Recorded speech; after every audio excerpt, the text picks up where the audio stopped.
prize. Just take your eyes off the prize. Well, Facebook Live, YouTube Live, it's giving time now. Get your phones, go to Givelify. If you do not have it, download the Givelify app and make a donation to this ministry. We do not take up a collection at this ministry. We do have a box in the back, and you can put something in there. It's between you and God. And those of you that in Facebook Live, YouTube Live land, that when you give on Givelify, it's between you and God. And we get make a donation to this ministry. It's a good day. It's a good day. But I'm going to open up a can of worms today. I'm going to open up a can of worms. It's because Satan right now is rubbing his hands together. And he's smiling. So we're going to flip that. Amen. We're going to flip that. Let us pray. Increase while I decrease. Increase while I decrease. Gracious Father, I ask you to help me make the message clear so it can convict the heart, the mind, and the soul. In Jesus' name, amen. Amen. Giving all honor to the Alpha and the Omega, the beginning and end of all life. To my brothers and sisters in the ministry, thank you for your support. You, Facebook Live and YouTube Live, thank you for your support. You, the waiting congregation, thank you for your support. To my lovely family, thank you for your support. And to my lovely wife, who is the Easter lily of my life, thank you for your support.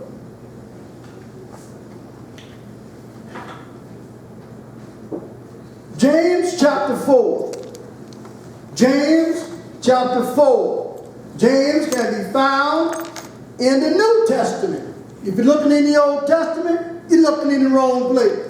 If you can't find it, look in your table of content and you will see the book of James.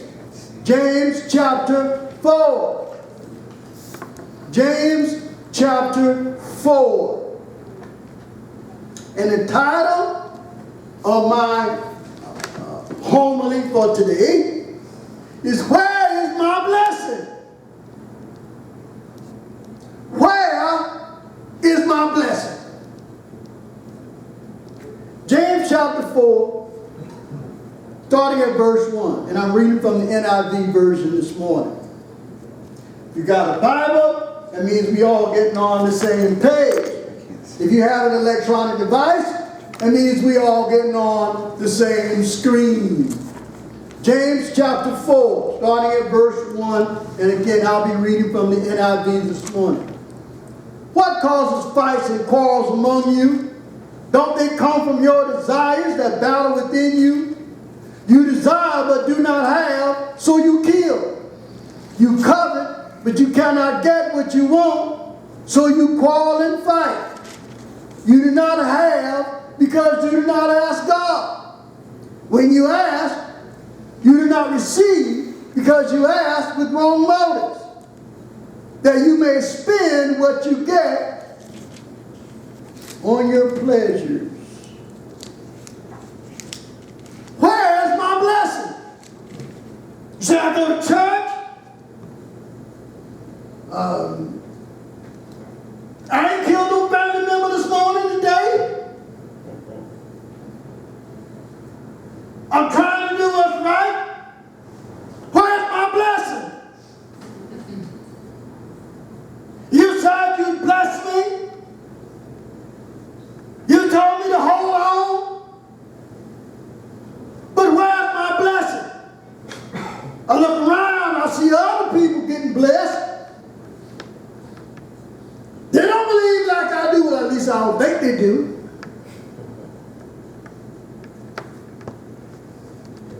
Are you skipping over me, God? I can tell you this.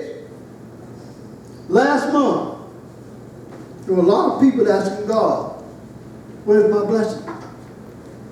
Why are you not blessing my life? Why is there chaos, turmoil in my life? You say that you're doing the right thing, but you're still complaining that God is not upholding his end of the bargain. So we begin to get mad at God. I don't know why, but we tend to get mad at God. But the scripture, Matthew 7:11, said God is good to us all the time. He wants to bless his children. But at the same time, God knows our hearts, our capabilities, and what's around the corner for us. So if he chooses not to bless in a certain area, that might even be a blessing in itself. God knows our heart. People love to say, well, God knows my heart. And that's when I tell them, you need to be careful with that one. Because see, in that heart is where you covet. In that heart is where you fight. In that heart is where you, as they say, quarrel, covet. It's in the heart. But God knows our heart.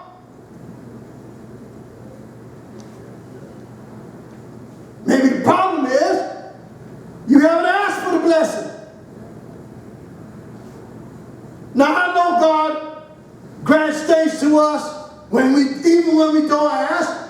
But that special blessing that you want, you fail to ask for. We go disgruntled to God because he hasn't provided for us. And we don't even realize that we didn't even take time to ask for it. We didn't even take time to ask for it. We say, well, God knows my heart, he knows what I want, but he still want to hear from you that specific thing that you want from God. You ask him because that builds a relationship. That builds a relationship. And we see here in James, you desire, but you do not have, so you kill. You covet, but you cannot get what you want, so you quarrel and fight. You do not have because you do not ask God.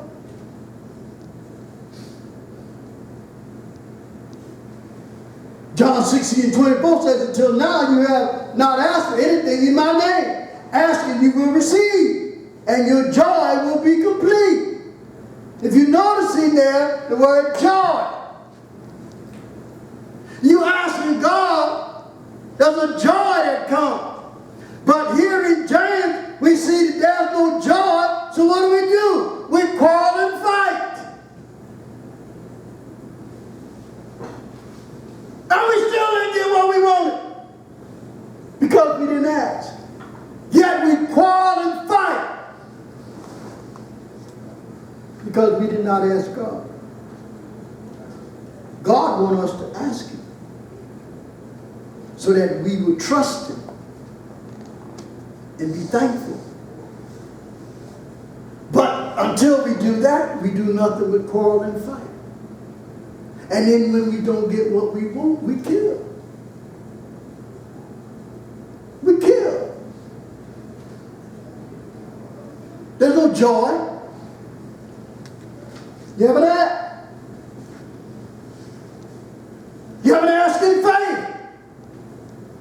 Now, you know, when I say asking in faith, you have to ask and truly believe that you'll get it. But if you're just asking to be asking, you're not asking in faith. Faith, now faith is the substance of things hoped for, the evidence of things not seen. Hebrews chapter 11, verse 1. But you're asking in faith. See, you ask with faith, and your faith will have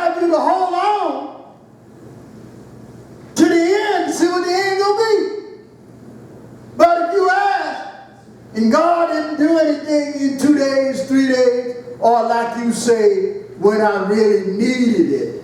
He didn't answer. But God could probably be telling you, you don't really need it right now. You think you do. And you know what? Let me bust your bubble here. When you ask and you didn't get it, you didn't miss it. You didn't miss it. So God said, well, you don't need it. But when you ask and then I guess you get mad at God again. I don't know why. You don't miss it. Because you never had it. How can you miss what you never had? So, you ask, but you don't ask in faith. Whatever you ask in prayer, you will receive if you have faith. That's Matthew 21:22. Mark 11:24 says, whatever you ask for in prayer, believe that you have received it and it will be yours. You've got to ask God like you already got it. You got to ask God like you already got it. But what do? We fight. Because our desires are battling in our heart. Because we see somebody else with what we want. And you say, well, God, you blessing them. Why you ain't blessing me? Where is my blessing? God, where is my blessing? You said for me to go over here and for the time being, and I listened and I went over there. Well, where's my blessing? God said, you haven't asked me in faith. You didn't ask me in faith. Because there's still some unbelief. There's an unbelief that God won't do it. Not that he can't do it. God won't do it. Won't do it. There's a story in the Bible. A man and his young son, his son was possessed by the devil, some unclean spirit, and it was tossing and turning, and the disciples went and they couldn't cast it out. And then the man went to Jesus. Jesus said, everything is possible to the one who believes. That's Mark 9:23. If you have trouble believing that, ask him to help you with your unbelief. Help you with your unbelief. And Jesus, and in this, Jesus healed the young boy is because the Father asked Jesus to help me with my unbelief. He says, I know you can. I know you will. That's why I came to you. And I do believe. But help me with my unbelief. Help me with my unbelief. He's not asking to help me to believe, because we can believe anything we want to believe. But he asked Jesus to help him with his unbelief. Any doubt that we have when we ask, we need to ask with help for our unbelief. Because we doubted that he could do it.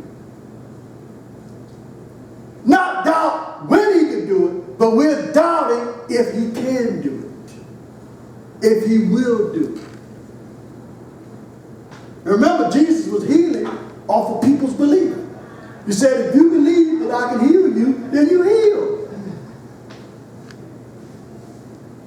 And in this story, and that's in Mark chapter 9, when you get a chance, go read that. His son, possessed. He took him to the disciples. The disciples couldn't cast it out. The disciples couldn't do it. is because they had an unbelief in their power. And Jesus asked the man, do you believe? He said, yes, I believe. But can you help me with my unbelief? At that time, when I need to believe, something gets in the way. And what does that lead to? Strife. There's a battle within me. And I end up arguing, quarreling, fighting with people who I normally wouldn't fight with. It's because something is torn in me. My unbelief that he will do what I ask him to do. That when I call on him.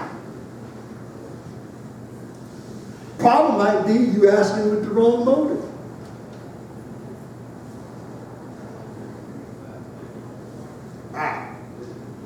Think about that. You asked with the wrong motive. You wonder that he didn't answer your prayer. Think about somebody that want to hit the lottery. They're praying to God to hit the lottery.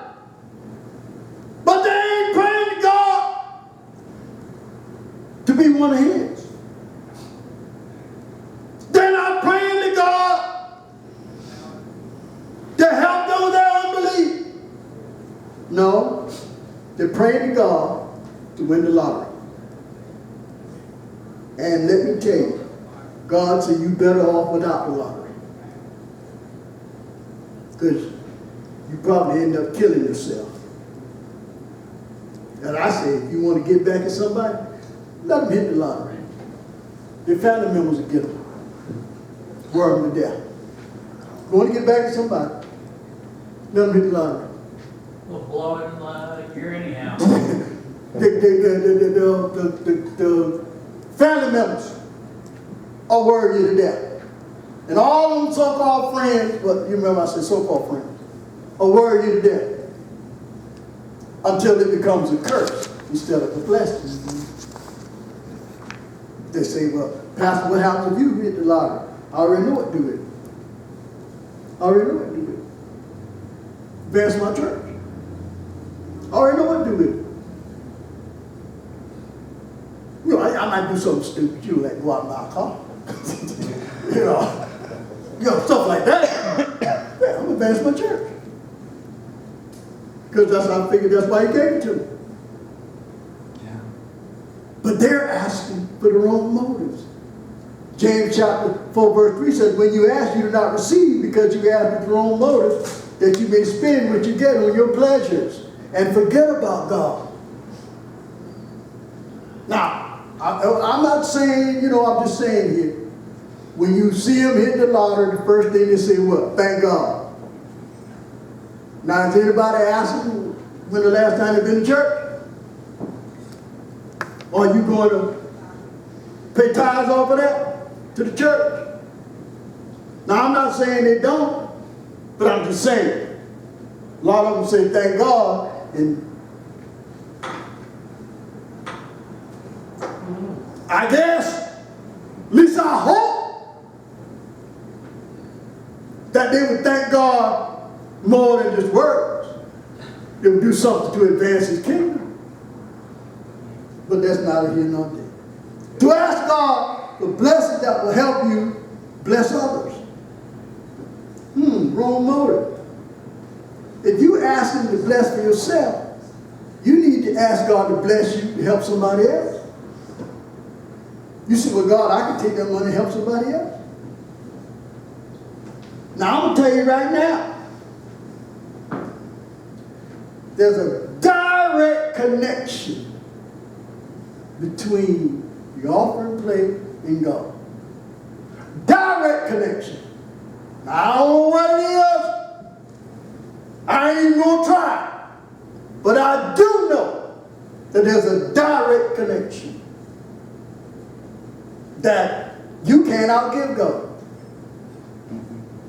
I mean, you might try.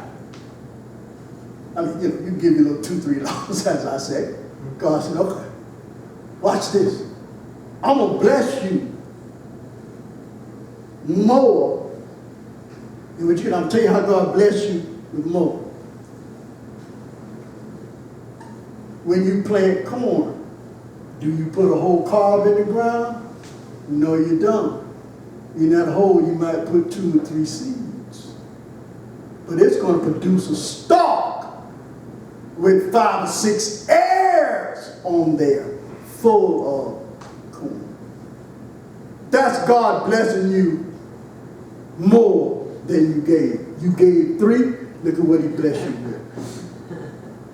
So, remember, you got to first ask him to bless you so you can help others.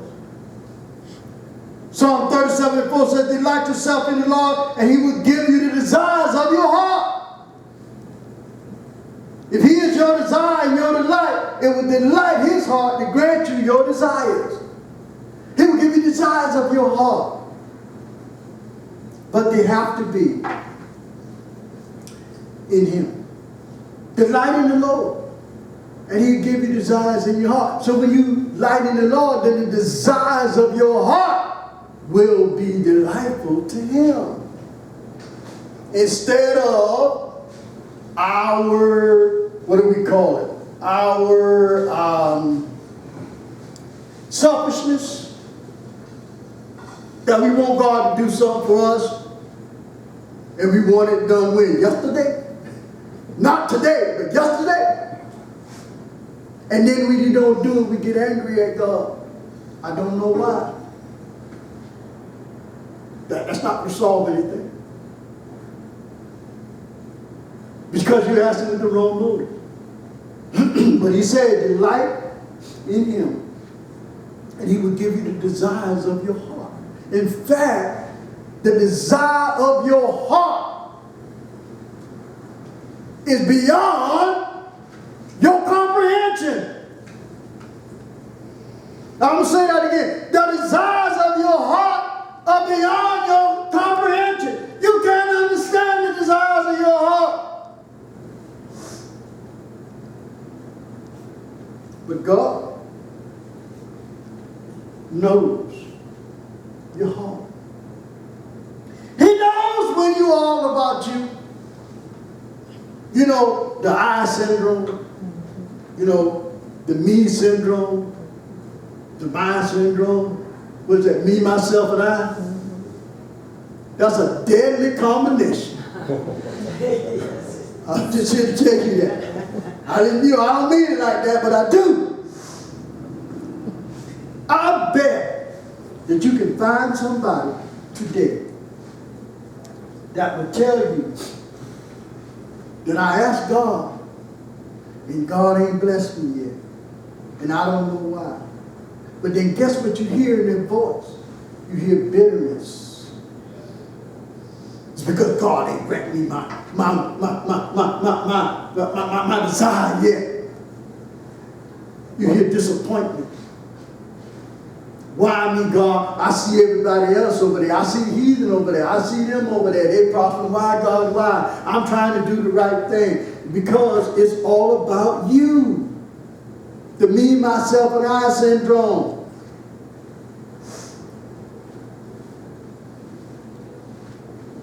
You say, Lord, why have you not blessed me with what I want? God's answer is because you are all about you. You're not advancing the kingdom. You're not trying to bless anybody else. I understand that people want God to do things for them. And they pray, sincerely pray. But then the me, myself, and I syndrome come into play. And you're not asking God to help you with your unbelief so you can bless others, so you can be a light to others. See, a lot of times God bless you. See, you ever say, anybody ever done this? And you know you have, so don't lie, because you're in church. Don't lie. Facebook Live, YouTube Live, y'all tune in to church, so don't lie. You know you didn't found them $20 on the ground. And then you end up giving them $20 away.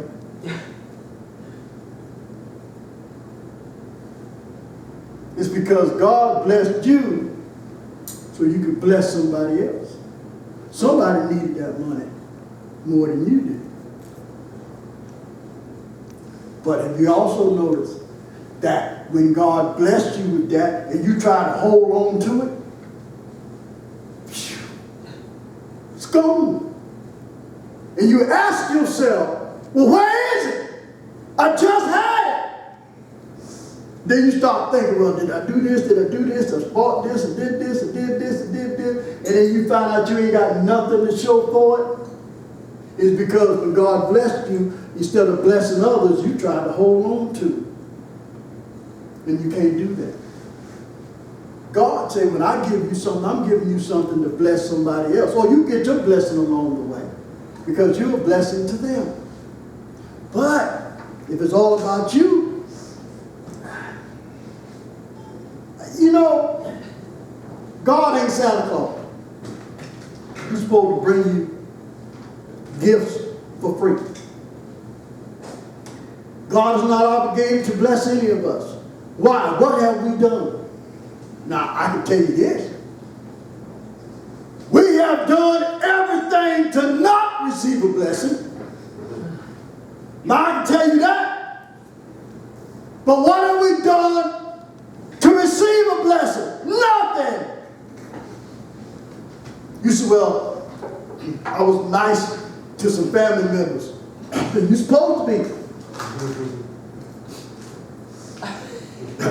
You're supposed to do that. But you say that God is obligated to help me. No, he's not. Because we have not done anything in our lives for a blessing from God. Nothing. You say, well, I was good. No, you weren't. But if you were good for what? The wrong reason. Again, that me, myself, and I. So where is my blessing? And if you listen to what I said, where is my blessing? I ain't done nothing yet to receive it. I ain't asking. And when I ask, I don't ask anything. It's all about me. So where is my blessing? You ask God. God said, I'll let you know. But you got to ask to help with your unbelief. Now, and when I'm saying unbelief, I didn't say you didn't believe in God. I didn't say that. What I'm saying is, the thing that you asked for, do you really believe God would do that for you? If you have any doubt, there's your unbelief. When you ask, he said, ask as if you've already got it. That you've already received it. But you ask, you know, God, are you gonna bless me, God? God, you gonna bless me? Instead of, God, help me with my unbelief. So when I ask you, I'll know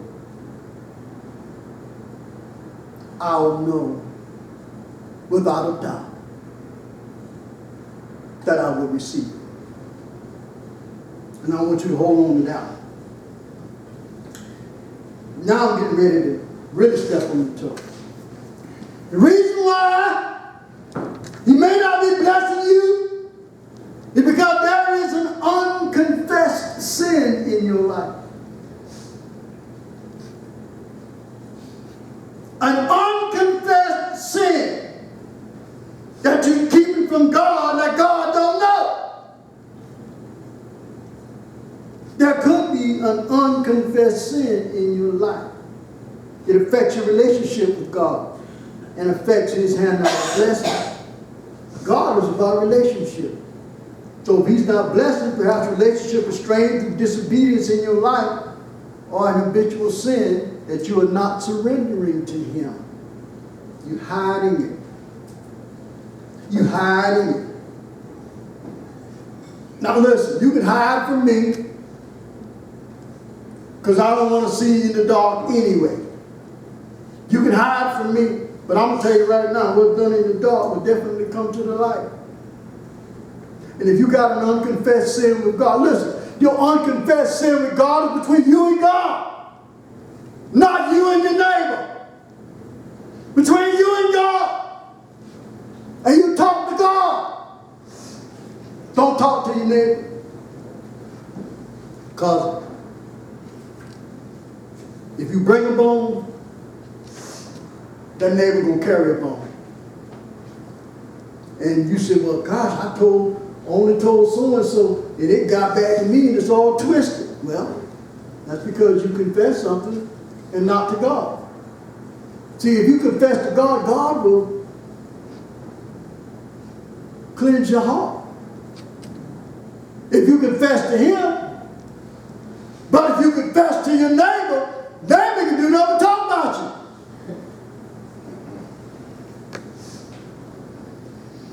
They can find everything wrong with you. But when you confess to God, God's going to build you up. He'll say, you're one of mine.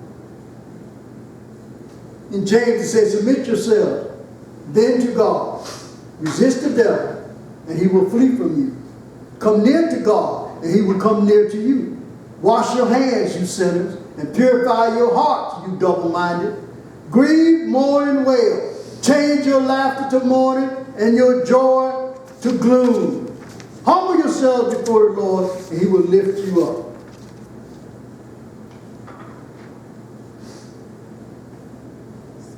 We have a God that wants to bless.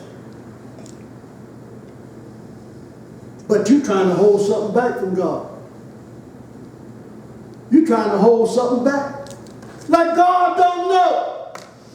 He said, confess those sins to me, and I'll give you a clean heart.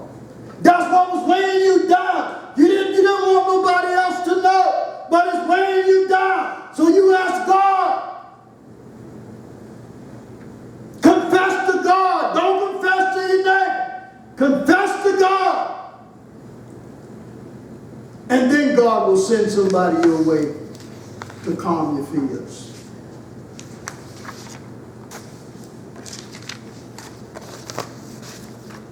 Now this one, we don't really think about this one much. That we could be impacted by somebody else's sin. We could be impacted by somebody else's sin. The Bible in Proverbs 22, 24 to 25, do not make friends with a hot-tempered person. Do not associate with one easily angered, or you may learn their ways and get yourself ensnared. It wasn't you. There was an influence. As we say, what the devil made me do. Well, then you need to stay out of the devil's ground. And my mom always tell me, if you don't want trouble, stay off trouble ground. If you go on trouble ground, guess what's going to happen? Trouble.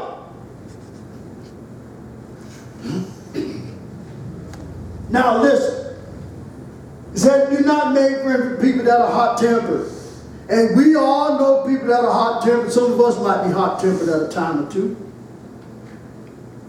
But we learn their ways. A child learns their ways. And they do it thinking it's all right.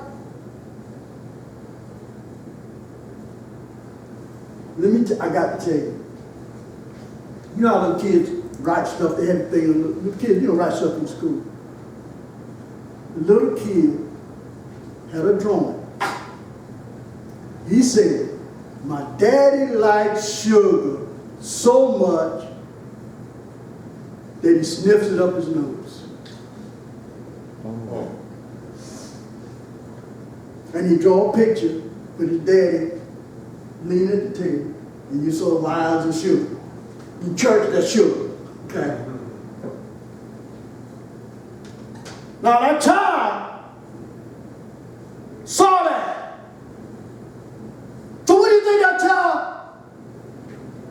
don't want to be like their daddy. What do you think that child going to do? One day they're going to come home and find the child with sugar on the table. In lines, just like his daddy. And so what you can do now? Beat the child? These are things that child was impacted by what? By his daddy's sin. So see, we can be impacted by somebody else's sin. That's why I said, hanging in groups, birds of a feather flock together. You say, well, I don't do what they do. Yes, you do. You might not do all them things they do, but you do some of them, or you wouldn't be in the flock. Guilty by association. Yes. You will not be in the flock. So, you could be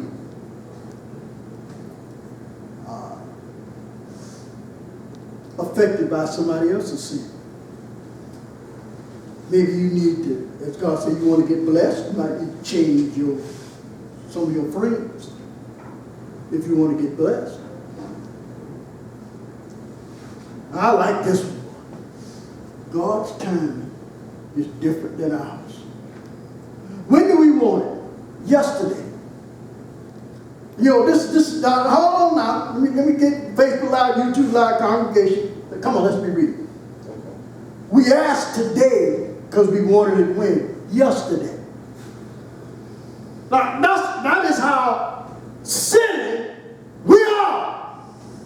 We asked today and we wanted it yesterday. Prime example. Why you ain't blessed me yet? What kind of question is that? God, why you ain't blessed me yet? You talking about something yesterday, but you're blessed. Ecclesiastes 3:1. There's a time for everything and a season for every activity under the heavens. And we know what that is. There's a time for everything. There's a time for everything. There's a season, I say, for blessing. But guess what happens until we get it? It shows our dependence on God. Why? It's because God's timing is not like ours. We wanted it yesterday. I'll be nice. We want it now. We want it now. And we telling God, I want it now. But God is perfect and flawless. And you want it now? With your unbelief? I don't think so. God knows when it's the right time. And we've all said that it happened exactly when I needed it. It happened at the right time. I couldn't have planned it no better. As I said before, we got an 11th hour, 59th minute, 59th second God. That's what we got. And when he shows up right on time. He shows up right on time. So your blessing, you want to know where it is? It's when he show up. But he's not going to show up if there's any unbelief. He's not going to show up if it's about me, myself, and I. He's not going to show up. He's going to wait for you to become dependent upon him. Be persistent with him. Now, talk about persistent. Daniel prayed 21 days. 21 days. I need to rest up on some toes now. When the last time you prayed 21 days in a row? For something.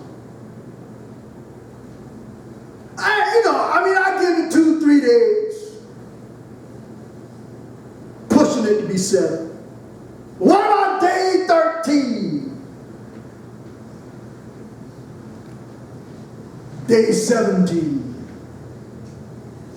You get weary. And you know when we quit? Day 20. We quit day 20. Blessed sitting where? Day 21. Daniel prayed 21 days. We pray 1, 2, 3 days, and if it don't happen, we stop praying. We go on to something else. Because what?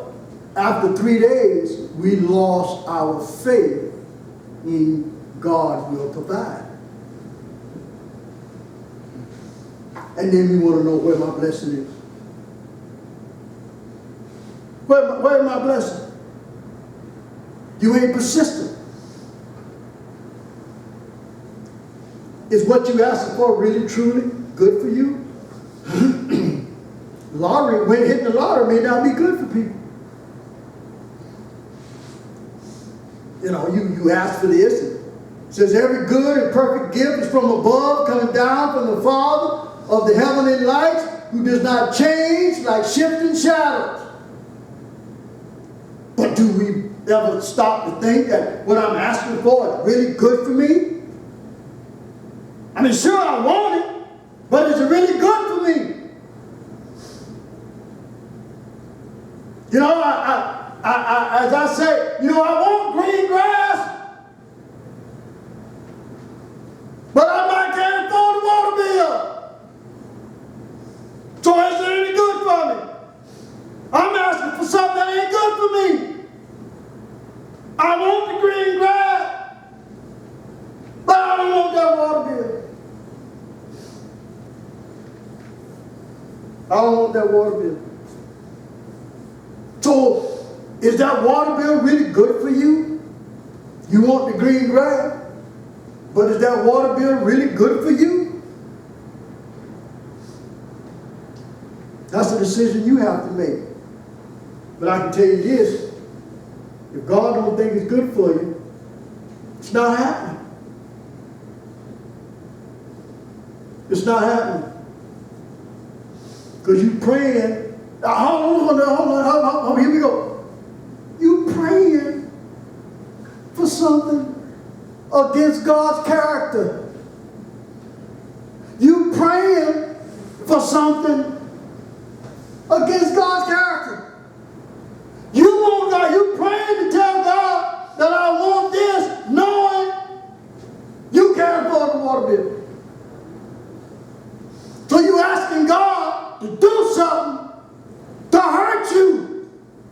What sense does that make?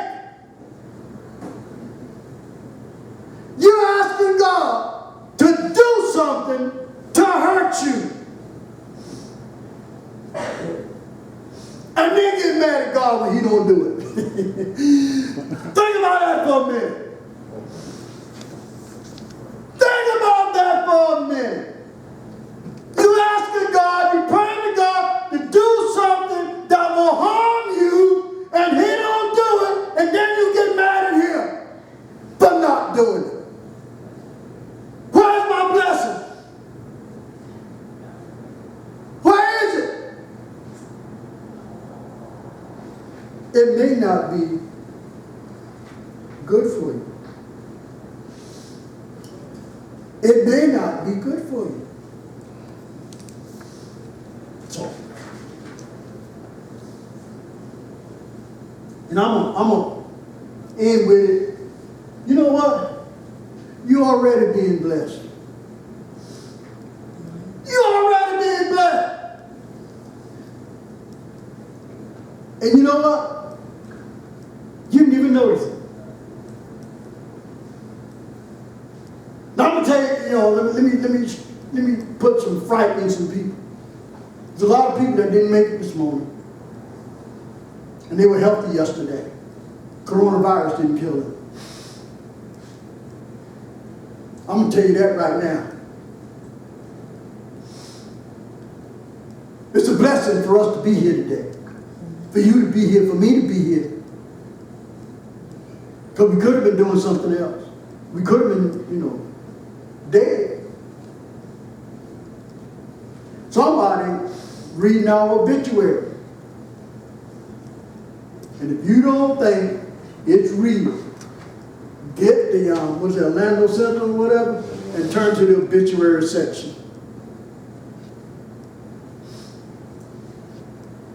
If you read and see your name in there, you got a bad day. You have a bad day. So we already blessed. Let me tell you how blessed you are. You got clothes in the closet you don't even wear. You got shoes you don't even wear. You got so much stuff in your house, you trying to throw it away. You know what? You ever done this? The more you clean, the more you get. The more stuff to throw out, the more shows up. God's blessing you. You go to the cupboard, you open it up, you see food. You go to the refrigerator, you open it up, you see food, but you don't want none of that. And that science project is going on in the back of the refrigerator. You throw the whole container away, and guess what? You put more containers in there. I'm just saying. We already blessed. Where's my blessing? I already got it. Where's my blessing? I already got it. Where's your blessing? You already got it.